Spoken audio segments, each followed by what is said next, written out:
Welcome to Mind Your Business, the show where we untangle thoughts and habits that shape who we are so we can live and work more with clarity, peace, and purpose. I'm Steve Wagner, and today we're talking about something simple to say, but it's really hard to live by, and it's awareness. Now, awareness sounds easy. Just be aware, right? But true awareness is actually a skill. It's a muscle that takes practice. It's about seeing yourself and the world honestly, without filters, without judgment, or even distraction. So, wake up, turn on the lights, let's get started.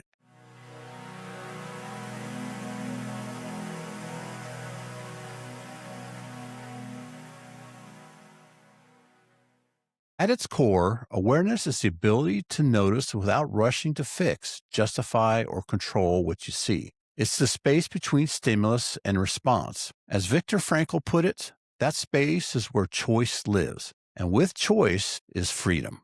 There are two kinds of awareness we'll focus on today: self awareness, understanding what's happening inside you, and the outer awareness, seeing what's happening around you with clarity. With those two work together, life feels balanced, present, and real. And when they don't, we end up reacting instead of responding. Self awareness means turning the spotlight inward, recognizing your feelings, motives, and habits and patterns of thought. It's noticing when you're anxious and naming the emotion rather than becoming it. It's realizing I'm snapping at my partner not because of them, but because I'm overwhelmed. Psychologists call this metacognition, thinking about your thinking. Self awareness grows in small moments: when you pause before reacting, when you journal about your recurring frustration, and you reflect on why criticism stings so much. By observing your own mind, you begin to separate who you are from what you feel. Self awareness doesn't mean endless self criticism,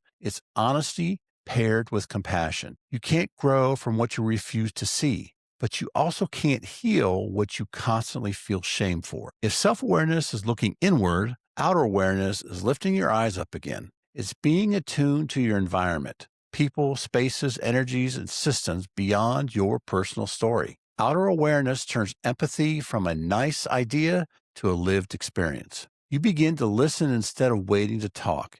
You notice how your actions will ripple outward, on how others feel, and how situations evolve. It's what helps leaders lead well, friends support better, and communities stay connected. But here's the trick: outer awareness depends on your inner clarity. If your inner world is foggy, everything outside looks distorted too. If awareness is so powerful, why is it so rare? Because there are forces, both internal and external, that dull our perception. Here's one: our classic and well known ego and defensiveness. When we're attached to being right, our mind stops listening. Our ego resists awareness because awareness threatens control. Another one is distraction. Constant notifications, multitasking, noise, that actually fractures your attention. You can't be aware if your mind is constantly elsewhere. Another one is actual emotional avoidance. We stay unaware because awareness can hurt. Seeing the truth means facing discomfort, regret, guilt, or even inadequacy. But avoidance costs more over time. Another one is conditioning and bias. We see life through stories we were told, family patterns, societal roles, cultural norms. These unseen filters shape perception until we question them. The last one is fear of change. Real awareness leads to transformation, and change, even positive, threatens the familiar. So we stay half awake. Awareness often starts when you refuse to live by autopilot any longer. Now, the good news: awareness can be practiced, just like mindfulness or language. Now, here's a few ways you can actually build it. First, stillness. Set aside a few minutes each day simply to notice your breath, your thoughts, your body. Another one is reflection.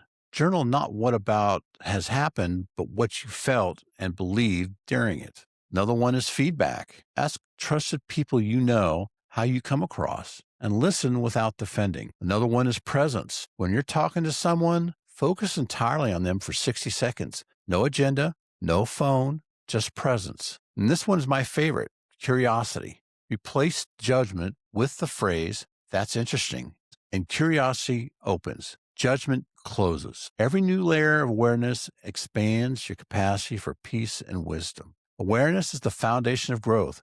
You can't change what you don't notice, and you can't notice what you're constantly run from.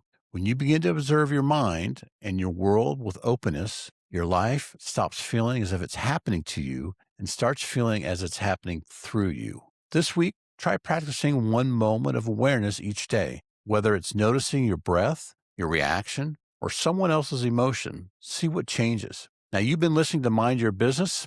If this episode has helped you see something new, share it with a friend or a colleague who could use a little perspective. And until next time, stay present, stay curious, and as always, mind your business.